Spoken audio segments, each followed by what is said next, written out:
Mais le pire, en tout cas. Voilà, mais le pire, c'est que les mecs se permettent en sachant ce qu'ils ont dans leur vie. Donc, qui se taisent? Tu comprends? Qui se taisent? Profite de ta vie. Moi, je te dis, je suis en train de kiffer ton appart rien qu'en rien qu'en regardant de loin. C'est bien. C'est bien. Et les mecs, quand ils se cachent, ils doivent se cacher dans leur appart pour pas que tu vois pas que tu vois à l'intérieur. C'est nickel. Arrête, c'est pas jalousie. Tu devrais même pas montrer ça énerve les gens. Putain, t'es bien. Mais qu'est-ce qu'il y a? T'es bien, il y a de la place, c'est bien, c'est bien. C'est bien ici. Arrêtons de jalouser. C'est vrai. Donc voilà, j'étais là pour que tu saches que tu es une très jolie femme. Continue ta vie, et fais de l'argent, et profite de la vie, voyage, fais tout ce que tu veux, d'accord? Et n'écoute pas ces merdes. Et il n'y a personne qui t'empêche. Et remets tes photos, et fais-toi plaisir. Et puis voilà, fin de l'histoire. C'est gentil. En tout cas, moi, j'adore ta façon de penser. Tu dis tout ce que tout le monde pense tout bas. Et franchement, t'es un bon mec. Et je suis contente de t'avoir rencontré. Et voilà, c'est cool. Le problème, c'est que je sais d'où je viens. Je garde les deux pieds sur terre.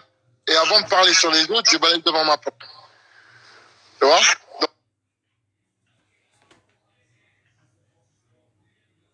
Donc, en fait, je me permettrai jamais d'insulter les gens gratuitement sans les connaître. Et je me permettrai pas d'être jaloux. Regarde-tu. Franchement, je vois pas ce que tu as. En fait, mis à part que tu es bien coiffé, que tu es apprêté, que tu es maxi, que tu fais attention à toi et que tu fais attention à toi. Mais qu'est-ce qui parle? En fait, ils rêveraient tous d'avoir une meuf comme toi. Ce sont des frustrés. Ce sont des frustrés. Ce sont des frustrés. Ils vont finir avec une batata et ils te parlent de meufs, les mecs. Ils sont marrants, ces mecs. On verra dans 15 ans avec qui ils vont aller, ces gens-là. On verra. L'autre, déjà, c'est fait. Lui, malgré l'argent, il s'est retrouvé avec la dernière du tapin. Les deux autres tocards, on verra avec qui ils vont aller dans 10 ans. Mais que les gens, ils disent quand j'ai fait une bêtise, qu'ils me le disent ou quoi, mais quand on s'acharne, mais vraiment, je te jure, un acharnement que t'as pas idée. Tu sais ce que c'est? Oui, si. Tu sais ce que c'est? Pas 10 messages passants, pas 1000, mais des dizaines de milliers de menaces de mort. Tu sais ce que c'est? C'est la lâcheté de certains. Et tu sais, tu as les fans que tu as les fans que tu mérites. Tu ne verras jamais les gens qui me suivent dans la grande dans le plus grand nombre. Tu n'auras pas personne qui va te menacer ou t'insulter de matin. Tu comprends? Parce que menacer une femme, etc., c'est la plus grande des lâchetés. Et dans le même temps, ils vont leur faire des phrases, ils vont dans le même temps, et d'ailleurs, ils se soutiennent tous entre eux. Tu vois? Par contre, l'autre qui se prend pour le représentant des Noirs, Maxi Blar, il adore personne. Dont la mère est blanche, son père est noir, mais il est à moitié blanc. D'accord? Fils de Madame Banzenberger, qui a des terrains à Meudon-la-Forêt à 1 million d'euros. D'accord? Ce monsieur se fait passer pour représentant des Noirs, des Noirs, etc. Qu'est-ce qu'il dit pourquoi il ne dit rien quand ses copains qui like ses photos sortent ce genre de propos? Benzema, il y a à peine 2 semaines, il était en train de soutenir le mec là, le Bassem, qui se permettait de dire que les Noirs ne touchent pas avec un bâton. Et c'est lorsque j'ai dénoncé ça, et oui, avec un bâton, les négresses, c'est quoi ces gens ne les touchent pas avec un bâton? Il a mis 3 jours avant de se dissocier de Benzema. Parce que parce que j'en ai parlé partout sur les réseaux sociaux. Sinon, il aurait continué à le soutenir. D'accord? Il est très bien au courant, d'ailleurs, la preuve de ce que Mohamed Eni a écrit sur la... Cela, c'est le premier à lécher le cul à Bolloré. D'accord? Donc c'est des... Tu vois, moi, je ne suis pas dans le panafricanisme ou quoi que ce soit. Moi, je suis français de race blanche. Mais quand tu prends ce créneau, soi-disant, c'est pour les Noirs, des Noirs, des déchets, cela, en fait, à un moment donné, tu n'acceptes pas ce genre de truc. C'est comme si moi, je me mettais contre les violences des femmes, mais en fait, j'ai un pote à moi qui tabasse des femmes, mais on reste ensemble. Et on se soutient. À un moment donné, c'est pas crédible. D'accord? Donc voilà. Donc ces gens-là, c'est exactement la même chose. Et tu sais quoi, c'est parce qu'à un moment donné, les gens disaient, Patrice, ton pote qui tabasse des femmes, et toi, t'es là. Et là, je me dislike, je suis plus avec toi. Donc en fait, je l'ai fait à contre-cœur, parce que finalement, j'étais bien au courant, je fais pas semblant. Tu comprends ce que je veux dire? Donc après, quand t'es comme ça, tu te tais sur les autres. Tu te tais en fait, d'accord? T'as fait un truc, tu l'as reconnu, t'aurais même pas dû justifier, voilà, t'as fait une bavure, comme moi j'en fais aussi, des conneries des fois, j'en rajoute, je dis des trucs mauvais.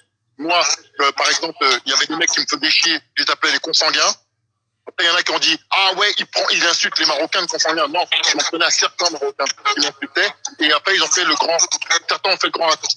Mais ça n'a pas marché parce que, exactement, mais ça n'a pas marché parce que j'ai, comment dire, j'ai un mental fort et que je sais qui je suis. Tu comprends? En fait, ça se voit sur la gueule des gens s'ils sont réellement racistes, s'ils ont réellement un problème. Tu comprends? Et à un moment donné, ça se voit. Tu vois? Donc, tout ça, c'est du vu et du revu. Et donc, voilà, donc, tout est dit. T'as pas à calculer tes merdes. D'accord? Leur vie, c'est de la merde. J'en voudrais même pas. Moi, j'aurais très très mal au crâne si je rentrais chez moi avec ma femme. Je serais emballé par un mec qui s'appelle Will et je ne sais où. D'accord? Et moi, j'aurais très très mal à la tête. D'accord? Eux, ça les dérange pas. Alors, occupe-toi de ta femme, Maxilla. L'autre, trouve-toi une femme. Bon courage, ce qui va se faire avec toi. Bon courage. Et l'autre, pourri, retourne chez tes parents, sors chez ta mère. Voilà.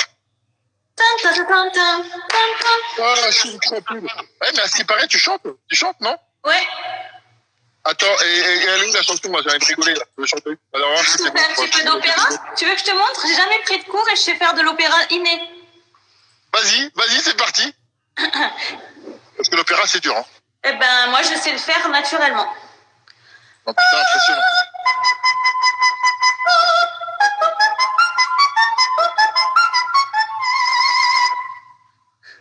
Ah, c'est fort. Il n'y a rien à dire parce que tu sais, en fait, nous, on n'est pas habitués à ce timbre de voix. On ne se rend pas compte quand on n'est pas à côté de vous. Tu vois? Mais j'ai déjà entendu des gens parce que j'avais pris des cours de théâtre et je suis tombé sur des gens qui font de l'opéra. C'est très, très fort parce qu'on ne se rend pas compte de la portée de la voix quand t'es à côté. Je peux faire tout ce que je veux avec ma voix. J'ai une capacité vocale, c'est un truc de fou. Je peux te monter dans des aigus de dingue, des graves. C'est inné. Ah ben voilà, tu vois, tu es jolie, tu chantes. Qu'est-ce qu'il y a là? Qu'est-ce qu'il y a? Profite de la vie et arrête de foutre la merde là. Je sais pas, tu fous la merde. J'ai une copine, elle m'a dit, Patrice, tu vas parler avec elle. Mais non, je la connais pas, je vais perdre mon avis. Mais non. Et j'ai regardé sur Internet, qu'est-ce qu'on disait sur toi. Je suis désolé, t'as rien fait, t'as emmerdé personne. Mais j'en ai foutre la merde dans tu dois foutre la merde dans ton émission, et de toute façon, c'est le but de l'émission. C'est qu'il y a de la merde. Dans les émissions, c'est différent. C'est le travail.